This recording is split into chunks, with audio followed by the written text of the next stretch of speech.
Merchantry 101, One Cafe as a Sample Business. Ito ang kwento ng One Cafe. Pinapatakbo ito ng isang business owner at team of employees na may kanya-kanyang roles. Sa isang mataong kanto ng bayan, sumikat ang One Cafe. Kilala sa masarap at quality na kape. Si Juan, ang owner at responsible sa pang-araw-araw na operation ng cafe.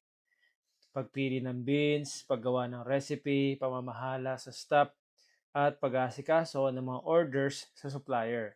Si Lara, ang employee o cashier na tumutulong sa front desk, tumatanggap ng bayad at nag-aasikaso ng mga orders ng customers. Si Jake, ang barista, expert sa paggawa ng drinks at baked goods. Siya rin ang nag-quality check ng bawat product bago ibigay sa customer. Ito ang mga bestsellers sa kanilang menu.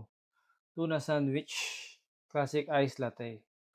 Sa bawat order, may mga items na kailangang itrack sa merchantry. Cup, lid, straw, at iba pang mga ingredients. Si Juan, bilang admin, ay nagsiset rin ng alerts para siguraduhin laging sapat at quality ang stock upang si Lara ay magtuloy-tuloy lang sa pagbebenta. Marami ring pwedeng pagpilian na payment method ang mga customer para sa kanilang order. May cash, may card, may e-wallet at iba pa.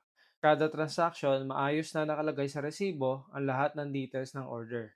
May dalawang branch at isang main storage ang One Cafe para sa raw materials at supplies. Una ay ang One Cafe main store, pangalawa ay One Cafe branch, at ang warehouse naman ay One Cafe warehouse. Sa bawat araw sa One Cafe, mahalaga ang maayos na workflow at pagtutulungan ng bawat member ng team. Sa tulong ng merchantry, bawat order ay maayos na nakarecord, may tamang stock sa bawat branch, real-time ang lahat ng updates kaya organize ang business. Dahil dito, ang One Cafe ay nagiging model ng isang maayos, efficient at customer-friendly na cafe. At yan ang kwento ng One Cafe, isang cafe na hindi lang masarap ang kape kundi maayos din ang operation dahil sa tamang system at team effort. Sa susunod na video, tuturuan kita ng account setup para ma-imitate ang realistic workflow ng One Cafe.